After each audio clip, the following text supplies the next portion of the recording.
right, we're going to start a study about King David and looking how everything led up to David actually becoming the king of Israel. But in order to do this, we have to go back to the beginning, which is in 1 Samuel chapter 1. We have to go there in order to understand how things developed and how things came about in order for David to actually become the king. In the region of Mount Ephraim, there was a man by the name of Elkanah, and he had two wives. One was named Hannah, and one was named Peninnah. Now, Peninnah had children. She gave Elkanah several kids, sons and daughters. But Hannah was barren. She wasn't able to give any kids to Elkanah. But Elkanah loved Hannah more than he loved Peninnah. So at that time, you have to understand that it was, if a woman was barren, if a woman was unable to have children, she was considered to be cursed in some way. It was perceived that there was either she had committed some sin or her family had committed some sin. Something had happened to make her barren. But it was, the womb was closed up. God closed up a woman's womb because of sin. Now, because Hannah wasn't able to have any children, Peninnah ridiculed her, made fun of her. Now, why Elkanah had two wives to begin with, I don't know why anybody would want to have two wives. But anyway,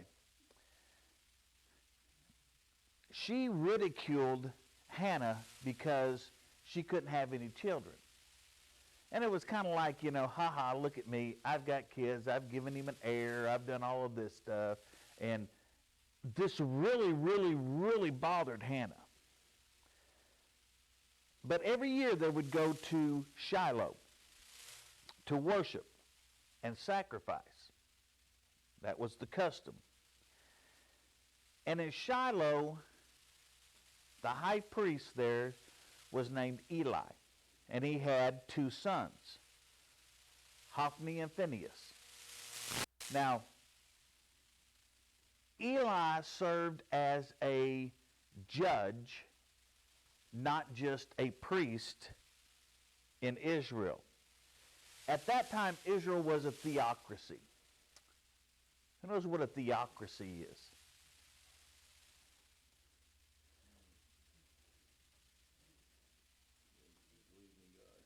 Okay. In a theocracy, it is God who is the supreme ruler. And he appoints or ordains a judge, a person, a priest, someone to speak on his behalf. About the closest thing that we can come to a theocracy today would be the Vatican. Now the Vatican, how many of you know the Vatican's its own country?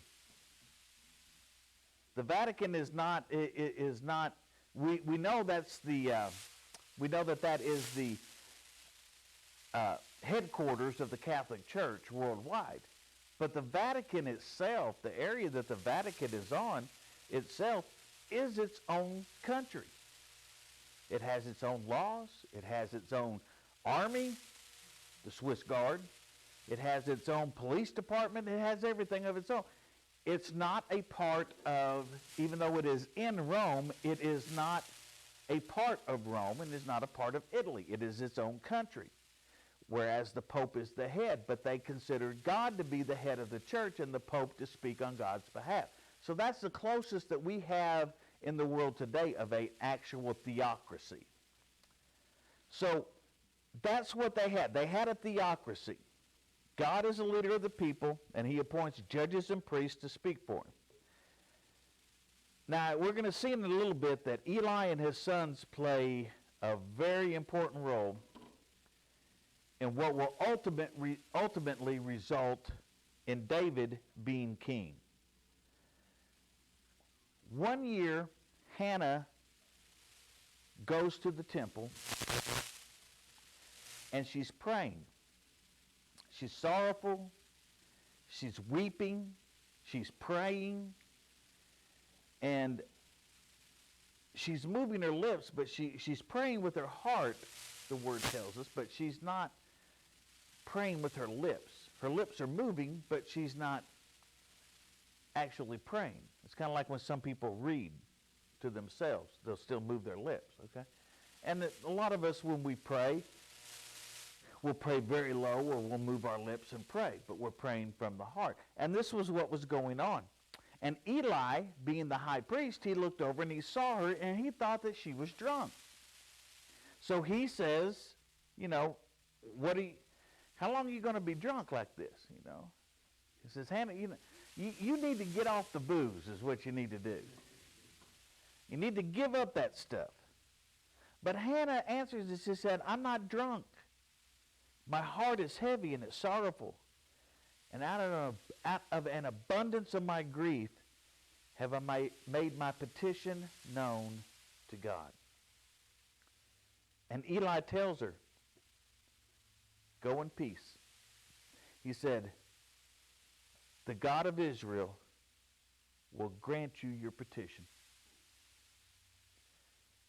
Whatever it is that you've asked for him, he didn't know what it was, but he said, whatever it is that you've asked for him, of him, he's going to grant it.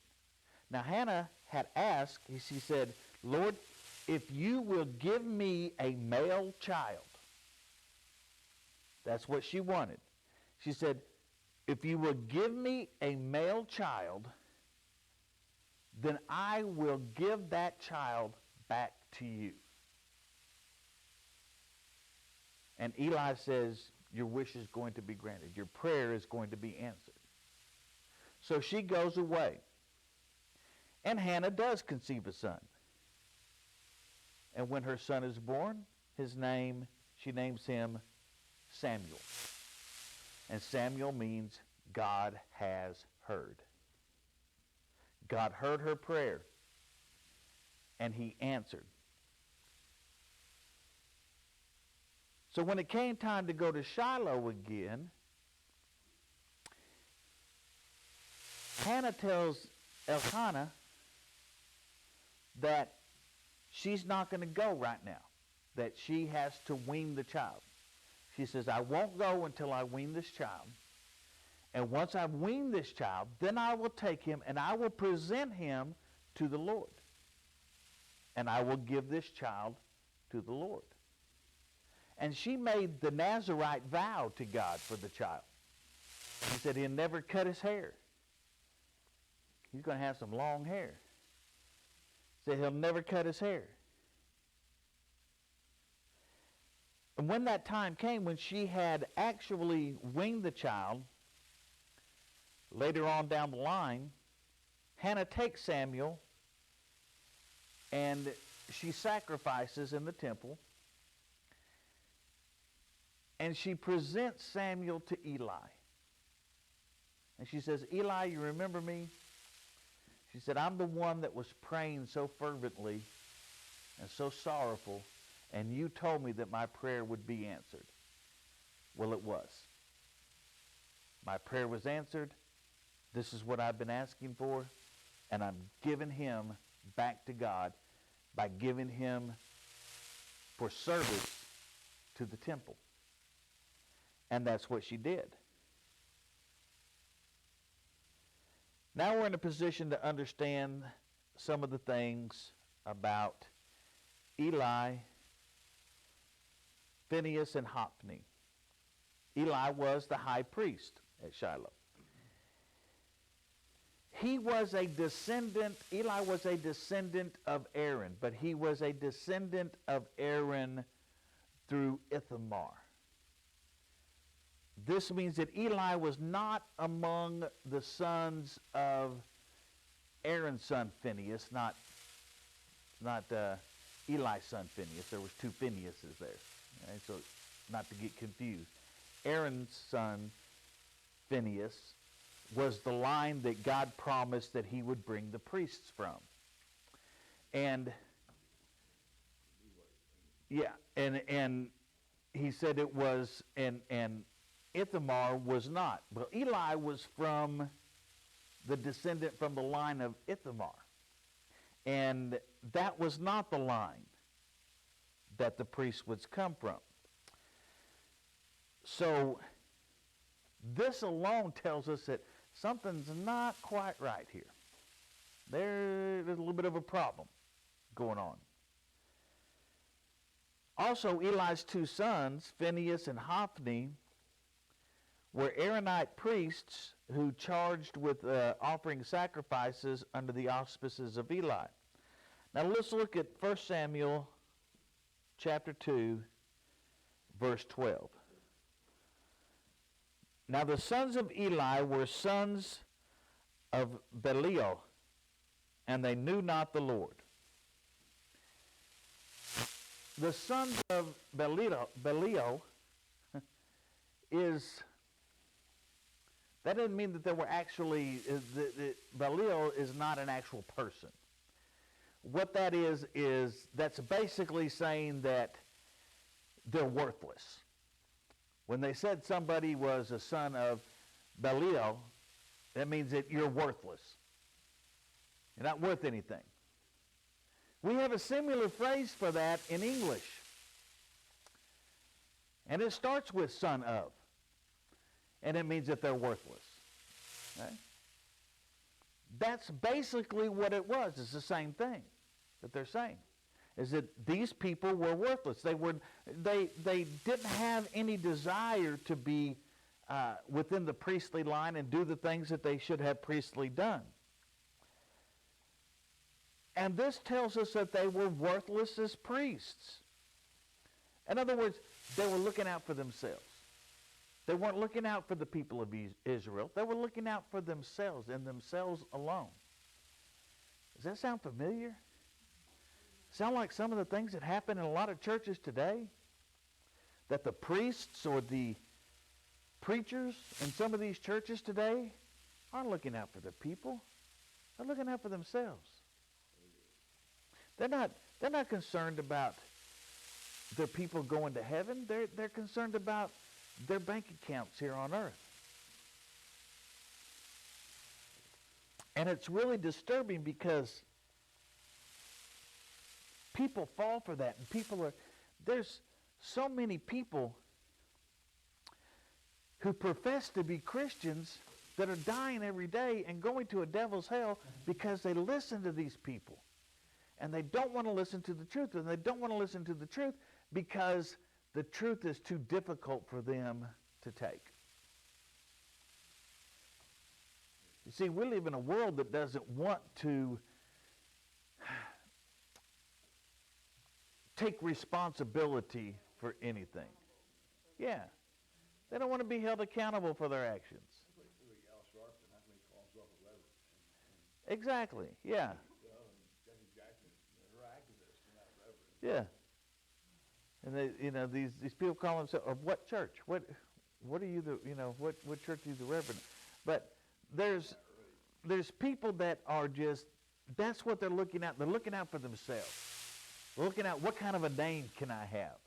What kind of fame can I have? How can I convince people to send me more money? And that's not what God's looking for. God's looking for people who are willing to go out and want to go out, and they want to bring people to the Lord. They want to help people come to Christ. It doesn't matter. I saw on one of those church channels, I was kind of flipping through it, and there was There was a church, I don't remember which one it was, but it had, 10,000 people in this church. You couldn't even see, if you were sitting back in the back part of it, you couldn't even see the pastor on the platform. They had to have big screen TVs set up so you could actually even see who was preaching and what was going on. It was a concert. It wasn't, and these were motivational speakers. It wasn't church. But that's what people want, because that makes them feel good. And it makes them feel good about, I don't have to atone for my sins. I don't have to repent for my sins. But Phinehas and Hophni were worthless as priests. And then we get to a list of offenses that they commit against the sacrifice of God. Now, to understand what comes next, we have to place the sacrifice that is described into context. Since the Scripture is telling us that the people, rather than the priest, were boiling the meat, then we can deduce that this is speaking about the peace offering, because this is the only regular sacrifice in which a portion of the meat was deliberately set aside for the people. You see, the priests, the people who were taking care of the temple, the ministers, the pastors, they didn't get paid in money back then. But they weren't bivocational. They didn't go out and work a second job in order to support themselves. So the people, they would take a portion of the sacrifice that came to them. When the people would bring the sacrifice in, the priests and the attendants were allowed to have a portion of that sacrifice, and that is what fed them. That's kind of how they got paid. Now, the meat had to be boiled. Anybody know why the meat had to be boiled rather than roasted?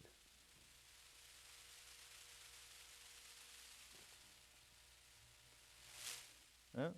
Well, let me tell you why. How about that, if I just tell you why the meat had to be boiled? Yeah, that'd be better? No, that's not going to be on the test. The meat had to be...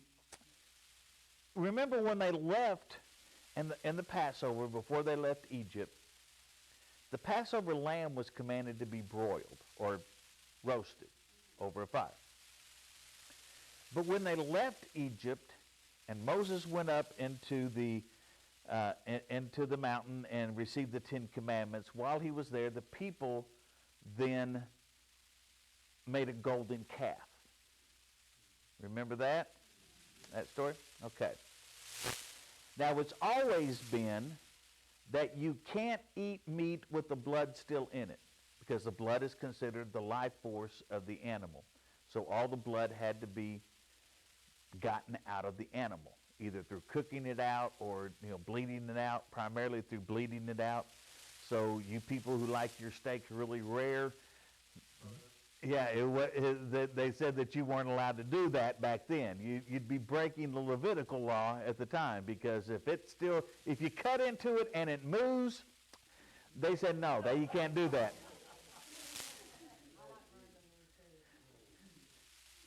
So they had to broil, they had to cook their meat well done.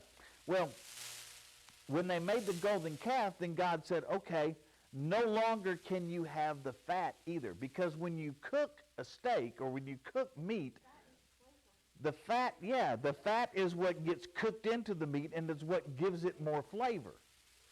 Okay. So now they didn't say that no meat could be roasted. They just said the sacrificial meat couldn't be roasted. They said no meat could have blood in it, but you had to boil the sacrificial meat, because the fat had to be burned, had to be cut off and burnt and given to God. That was the flavor, the aroma for God. In other words, the best part of it, God got. Okay? So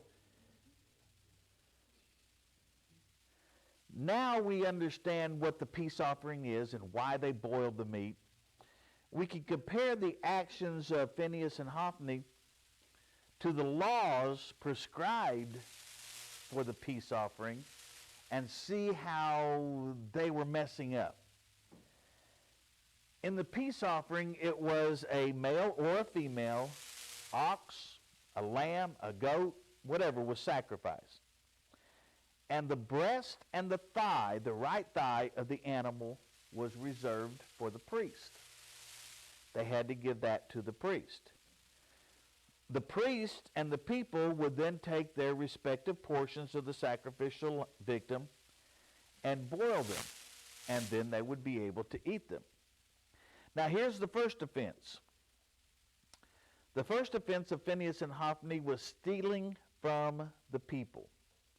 Let's look at 1 Samuel chapter 2, verses 13 and 14. And the priest's custom with the people was that when any man offered sacrifice, the priest's servant came while the flesh was in seething with a flesh hook of 3 teeth in his hand. And he struck it into the pan or kettle or caldron or pot, and all that the flesh hook brought up the priest took for himself. So they did in Shiloh unto all the Israelites that came thither.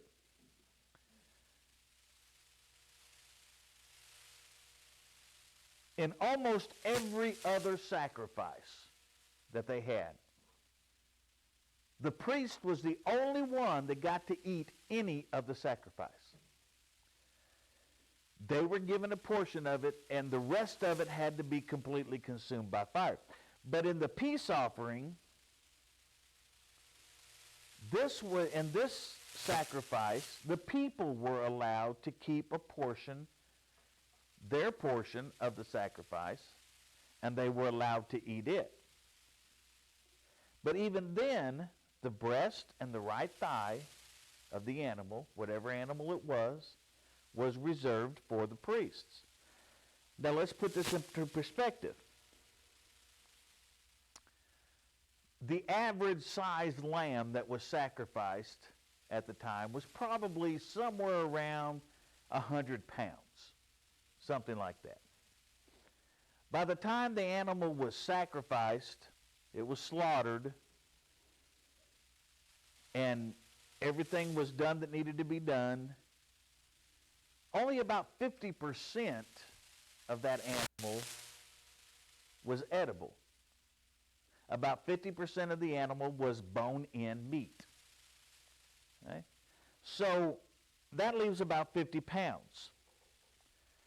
Of that 50 pounds, the breast and the right thigh were reserved for the priests. That's somewhere between 15 and 17 pounds, or about 1/3 of the animal, of the sacrifice. And that was from every single animal that was sacrificed.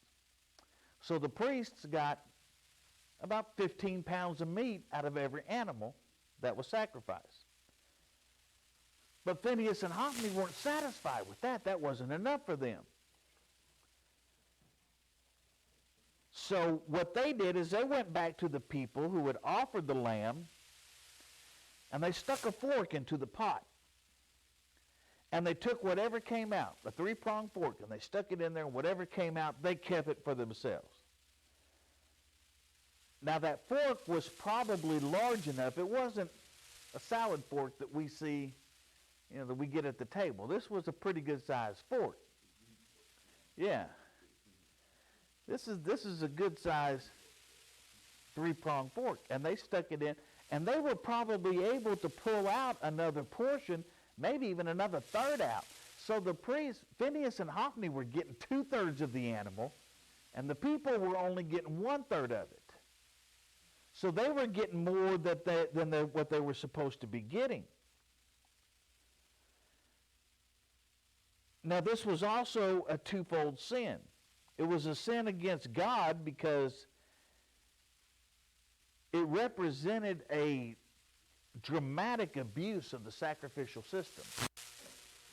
God had well prescribed what and how the sacrificial system was supposed to go. And these guys come along and they are disregarding that. So they are abusing the sacrificial system. It was also a sin against the people that came to worship and to sacrifice, because Phinehas and Hophni were stealing from the people. So not only were they violating the rules of the sacrifice, they were also stealing from the people, taking what lawfully belonged to the people. Now the second offense, let's look at verses 15 and 16. Also, before they burnt the fat, the priest's servant came and said to the man that sacrificed, "Give flesh to roast for the priest, for he will not have sodden flesh of thee, but raw. And if any man saith unto him, Let them not fail to burn the fat presently, and then take as much as thy soul desireth, then he would answer him, Nay, but thou shalt give it me now, and if not, I will take it by force." So the second offense is Phinehas and Hophni are going in and they're demanding raw meat sometimes. They're not waiting for them to start boiling it and reach in and start grabbing it out that way. Now they're going in and they're getting raw meat. Hey, give me this stuff before you even start boiling it, before you start cooking it. This is actually a triple offense. Number one, it's demanding the meat of the people before the fat was burnt off. That was a direct violation of the law of the peace offering. The law of the peace offering stipulates that the kidneys, the lobe of the liver, and the fat all be burned. So they had to burn all of that off. But they wanted the meat with the fat still on it. Because, like Jen said, fat's what gives it flavor. You know? Now, fat's good stuff. Now they're taking from God too. But they're also bringing that to the second part of the offense. They wanted to roast it, and the law said that they had to boil it. So now they're roasting it instead of doing what the law said by boiling it. They wanted more fat on the meat, so when they roasted it, that fat would get cooked into the meat, rather than whatever fat was there. When you boil it, that fat boils away. Okay? Now, anybody eaten boiled meat before? Yeah, it's not a whole lot of flavor to it. Hot dog? Well, yeah, but they've added flavors to that. But if you just go down and you get a roast at the store, and you put it in, when you put it into the pot and you start cooking it, and you don't put any of the onions or carrots or anything like that in there, you just boil it in water, all the flavor is gone. See, I make my roast with beef broth. I don't make my roast. Yeah, and a lot of seasoning there. I don't use water. I use broth on mine. But anyway, I'm getting hungry now. But anyway, that's I'm making a roast tomorrow, so I'm thinking about it. But when you boil it away, the meat doesn't have much flavor. So they wanted to roast that meat so it would have good flavor to it. But this was a violation of eating the animal fat, which was the command given to them after the golden calf. The final sin was, again, they were stealing from the people who came to worship God. Not only were they stealing from God, they're stealing from the people as well. Now the third offense,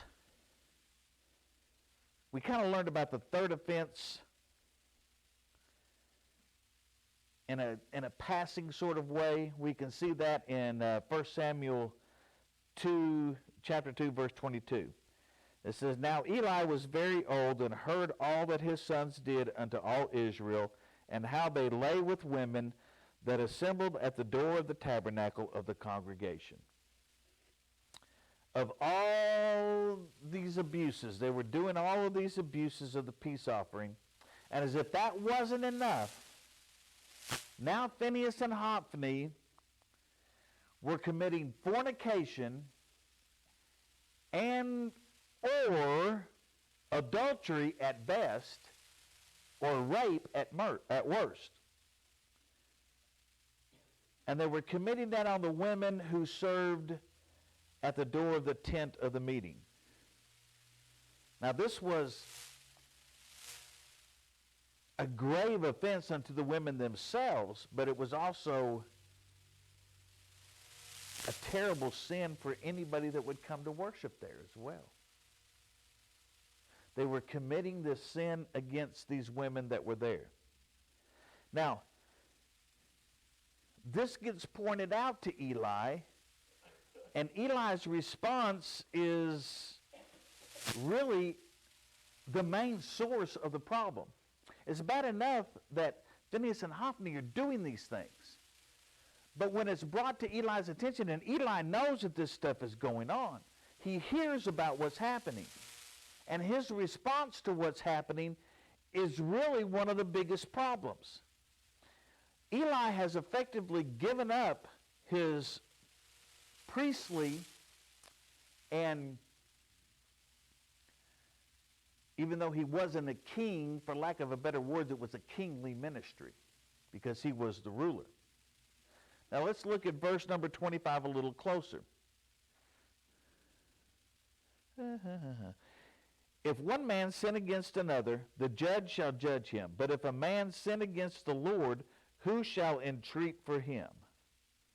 Notwithstanding, they hearken not unto the voice of their father, because the Lord would slay them. Now,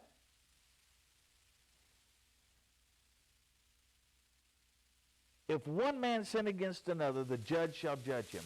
Basically what that's saying is, Eli clearly has his son's sins of theft and adultery in mind here. And both of these were grave offenses against the Ten Commandments,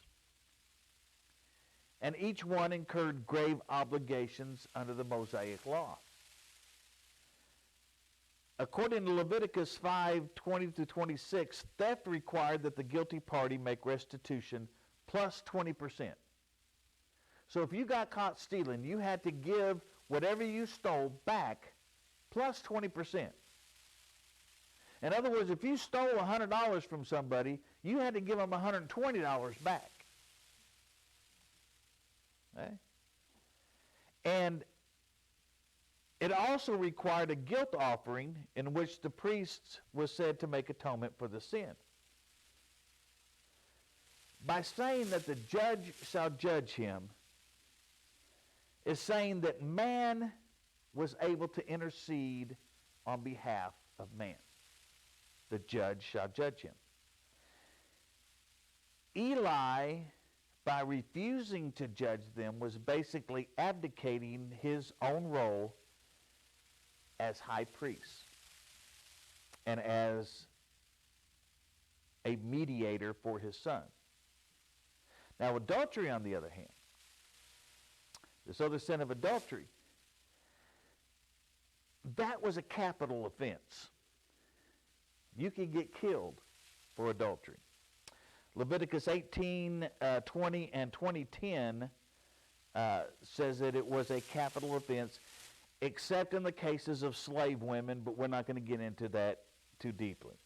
Eli was further advocating his role as the high priest here by not taking action against his adulterous sons. Now let's look at the second part of what Eli said. He says, but if a man sin against the Lord, who shall entreat for him?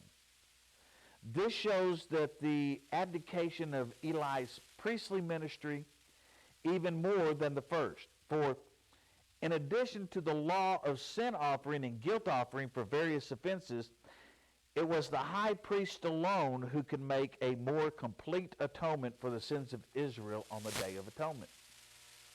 So only the high priest could do that on the Day of Atonement.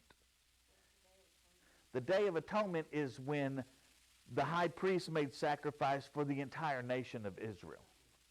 Okay? And this was the time when anything that was kind of left over throughout the year, this kind of got taken care of at that time. So in essence, Eli's warning against his sons can be reduced to something like this. Eli says, what you did was really bad, but I'm really not going to do anything about it. Yeah. You know, really not even a slap on the wrist. He says, look, you did. Don't do it again. Basically, yeah, don't do. You know, I'm not even gonna. He says, I'm not even gonna make atonement for you. I'm not even gonna make a sacrifice for you. He says, I'm not even gonna make a sacrifice for you. Why? Because I really, and this is what Eli is not saying, but he's saying, is Eli saying, I really don't believe this stuff anymore. So I'm not even gonna make atonement for you. Yeah. What would have happened to the two of them if God had judged them? If God were to judge them, he would. We're going to see what happens to them when God judges them in just a minute, okay? But Eli says, I'm not even going to make atonement for you because I really just don't really even believe this stuff anymore. Now, let's look at verses 26 and 27.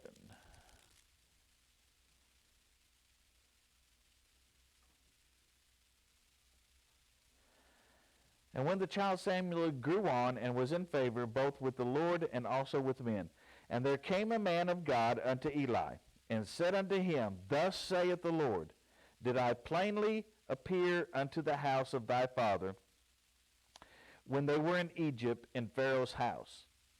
And did I choose him out of all the tribes of Israel to be my priest, to offer upon mine altar, to burn incense, to wear an ephod before me? And did I give unto the house of thy father all the offerings made by fire of the children of Israel?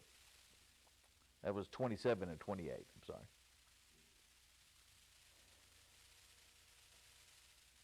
After Eli's weak and abysmal response to what his sons were doing, Eli was the judge.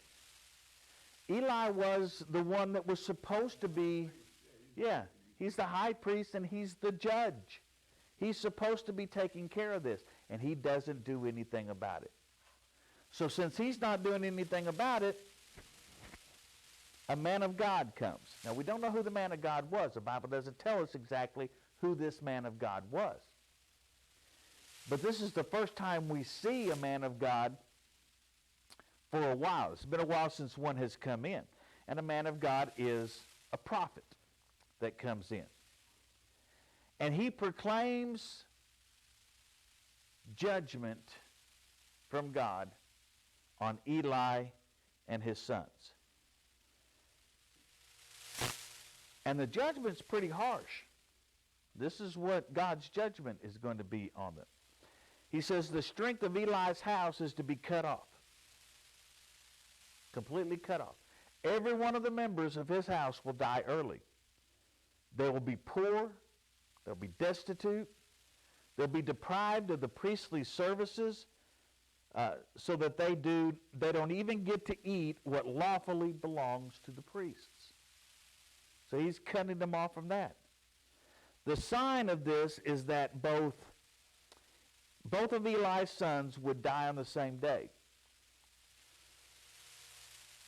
Now Samuel comes up. Samuel, remember, has been in the temple. And he is serving kind of as an apprentice priest that is in the temple. And we see in chapter 3 that Eli's old, his eyes are going dim, and one day Samuel is in, did I say Samuel? No, I said Samuel. One day Samuel is in there sleeping, and he hears somebody calling his name. So he gets up, he thinks it's Eli calling him. So he goes in and he says, "Here I am." And Eli says, "What are you talking about?" He says, "Well, you called me." "No, I didn't. Go back to bed." So he goes back to bed. And he hears again, "Samuel, Samuel." Again, he thinks it's Eli. So he gets up and he goes into Eli. "Yeah, what do you need? Here I am." And Eli says, "What? I didn't call you." He says, "Go back to bed." So he goes back to bed. Well, after the third time it happens, Eli finally dawns on him, "Oh, wait a minute. This is probably the Lord speaking to you."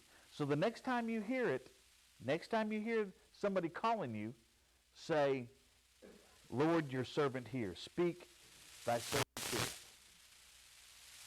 So it happens again.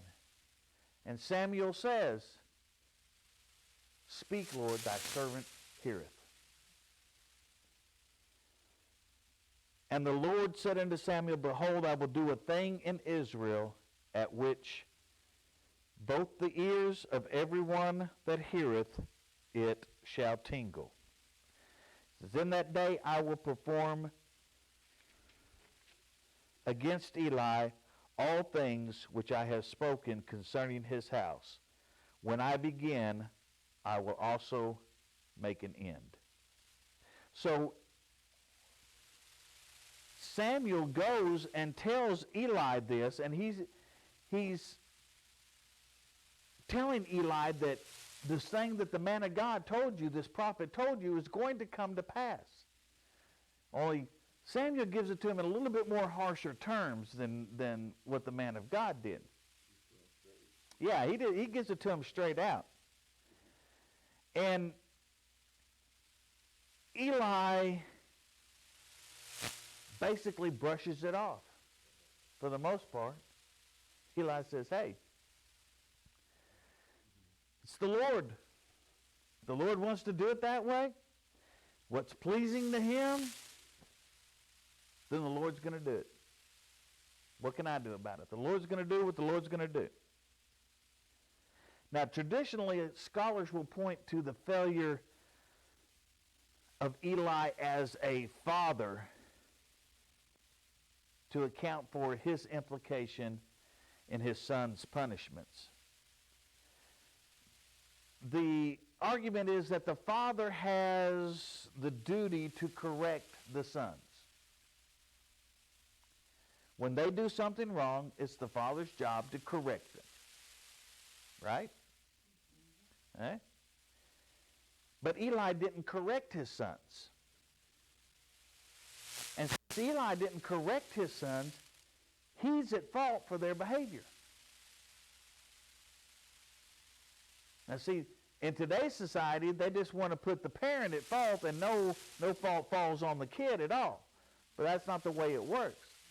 It's the kid's fault, yes, but it's partly the parent's fault too. If you don't correct your children and they go out and start doing bad, hey, it's just as much your fault as it is theirs.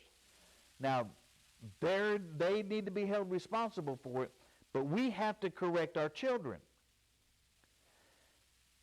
Yet, in addition to his failure to restrain his sons for what they did, if you read closely, we actually see that Eli joined in with his sons in stealing the meat, roasting it, and eating it. When the man of God comes to punish Eli, he addresses not Eli's sons, but Eli directly. 1 Samuel 2, chapter 2, verse 29.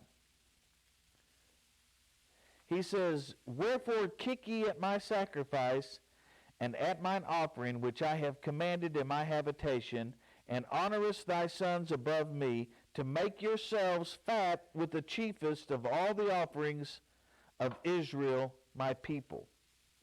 What he's saying here is, you're doing it too. It's not just your son. Notice he says you're fattening yourselves. He didn't distinguish between Eli and his sons. In fact, Eli had become so large So fat. How do we know that? How do you know Eli became fat? Because it tells us. In 1 Samuel 4:17, it tells us. When he finds out that his sons, Phinehas and Hophni, were killed by the Philistines, he fell out of his chair because he was very old, and broke his neck because he was very old and heavy. Means he was big. He was a fat man. And he fell out of his chair and broke his neck. Fell backwards out of his chair and broke his neck. Now, you got to be pretty fat to fall out of a chair and fall on your head and break your neck. Okay? Yeah. Now,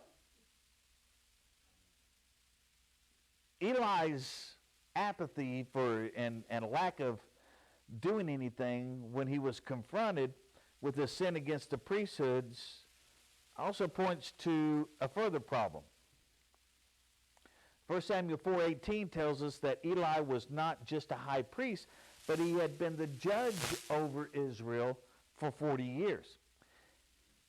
After the conquest of Canaan and prior to the establishment of the kingship under Saul, the judges in Israel were the highest governing authority of Israel. They didn't have a king. It was the judges. They didn't have a governor. They didn't have anything. The judges were the highest governing authority. This means that not only did Eli sin by laziness and failing his fatherly duties, but he also sinned as Israel's ruler for failing to execute judgment on his sons.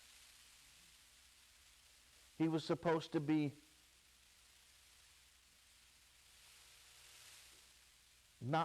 he wasn't supposed to worry about who it was that he was passing judgment on. He had to pass judgment fairly. So he was just as guilty as they were. And then not taking the responsibility as judge and not doing those things as high priest and as judge, and then not passing judgment on his sons, he became even more guilty. And his power went to his head. He was full of himself.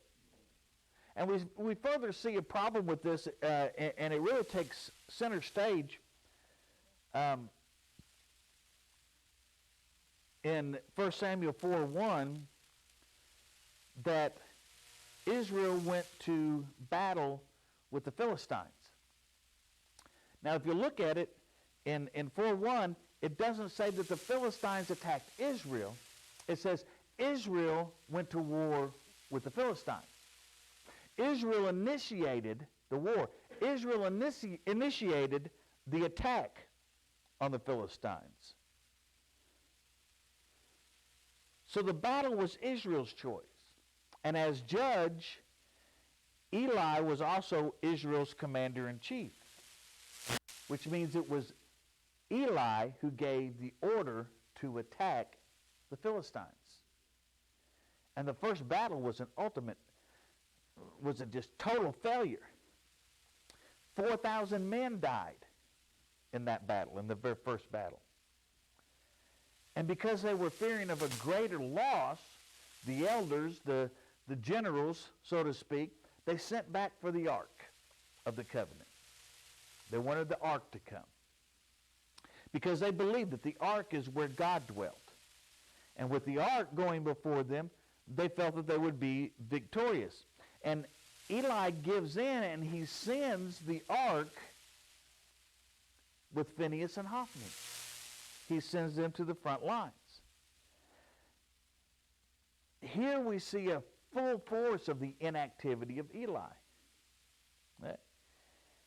Eli has given up his responsibility as judge, and he's given up his responsibility as high priest. A judge was supposed to lead the people into battle. That's what all the judges prior to him had done. They led them into battle. In fact, it was part of the job description. It's what they were supposed to do. But that wasn't the case this time. Instead, he sends the ark, and he stays in Shiloh. While God remained faithful to his promise to be there for his people, since Eli and the people were no longer faithful to the Lord, they were no longer willing to receive the Lord's help. Because Eli had turned from God and had failed as the high priest, failed as a judge, and failed as a father, the journey of the ark into battle was a fateful one. You see, in any other circumstances, the presence of the ark in battle should have spelled instant victory for the Israelites. In fact, when the Philistines heard that the ark was coming into battle, they were afraid. Because every time before when the ark went into battle with them, they always became victorious. But the ark goes, Phinehas and Hophni goes, the elders and the soldiers go, but Eli stays at home. He doesn't go. At least when the ark was in Shiloh and Eli stayed at home, Eli stayed with God. But when Eli chooses to stay in Shiloh and send the ark into battle, he consents to the separation and the estrangement from God. Had Eli gone into battle, it would have gone very, very differently. Israel would have prevailed because God is always faithful to his promise, and God had promised to work through the judges to bring victory to his people, and God was not going to deny that. But Eli was too fat from feasting on all the stolen sacrifices. He was too weak from nepotism. He was too blind from closing his heart to go to battle. And the result was an even more devastating defeat. Without the priest, judge, prophet to lead them, 30,000 Israelites died. And not only did 30,000 Israelites die, but the Philistines captured the ark. And that's where we're going to end it for tonight.